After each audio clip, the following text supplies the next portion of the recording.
броситься на проволоку. Но все это еще только начало психологических наблюдений. Мы еще не так далеко ушли в понимании происходящего вокруг нас и в нас самих. Мы еще находимся в первой фазе наших душевных реакций. Безвыходность ситуации, ежедневная, ежечасная, ежеминутная угроза гибели — все это приводило почти каждого из нас, пусть даже мельком, ненадолго, к мысли о самоубийстве. Но я, исходя из моих мировоззренческих позиций, о которых еще будет сказано, в первый же вечер, прежде чем заснуть, дал себе слово не бросаться на проволоку. Этим специфическим лагерным выражением обозначался здешний способ самоубийства. Прикоснувшись к колючей проволоке, получить смертельный удар тока высокого напряжения. Но решение не бросаться на проволоку в сущности в Аушвице мало что меняло. Самоубийство здесь теряло смысл, потому что вообще было невозможно рассчитывать на сколько-нибудь долгую жизнь. Рассуждая чисто логически или узнавая некоторые цифры, заключенный вынужден был признать, что едва ли ему удастся попасть в то незначительное число счастливчиков, которые ускользнут от всех селекций и других способов уничтожения. В Аушвице заключенный, находящийся еще в состоянии первичного шока, совсем не боится смерти.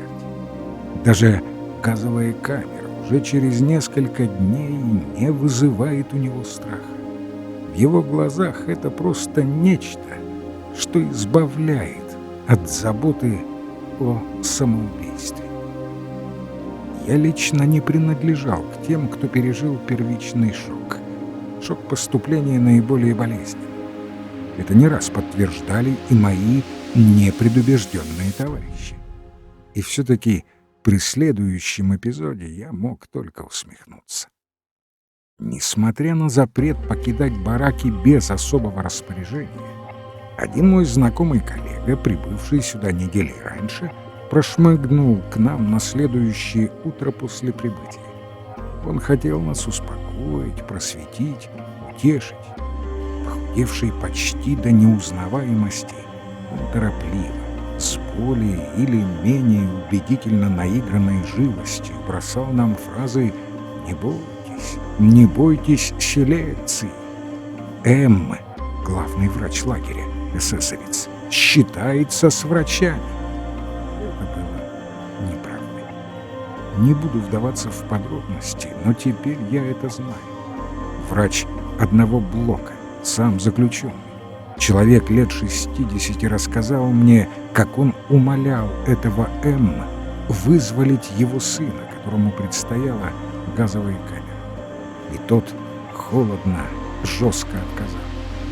«Об одном прошу вас, одно советую», — горячился этот коллега. «Брейтесь. Если удастся, брейтесь каждый день.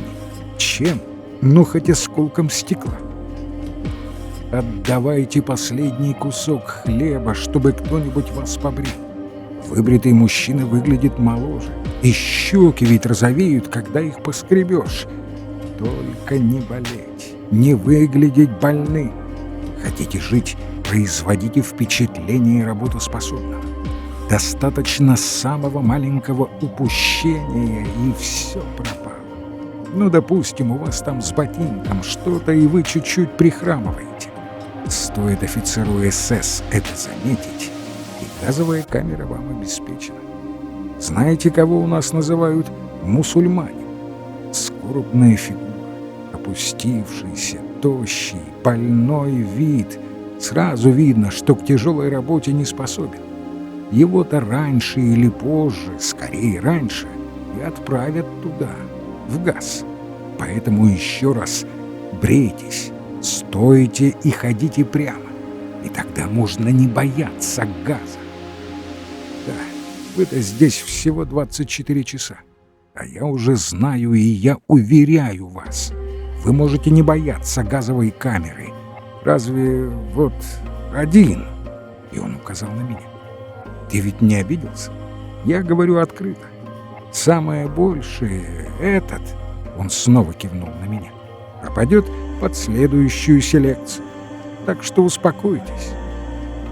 Клянусь, во время этой речи я только усмехался. И, наверное, всякий другой на моем месте повел бы себя так же. Готхальд Эфраим Лессинг как-то сказал: «Некоторые ситуации лишают человека разума, если только ему и есть чего лишаться». В аномальной ситуации именно аномальная реакция становится нормальной. И психиатры могли бы подтвердить: чем нормальнее человек, тем естественнее для него аномальная реакция, если он попадает в аномальную ситуацию, к примеру, будучи помещен в психиатрическую лечебницу.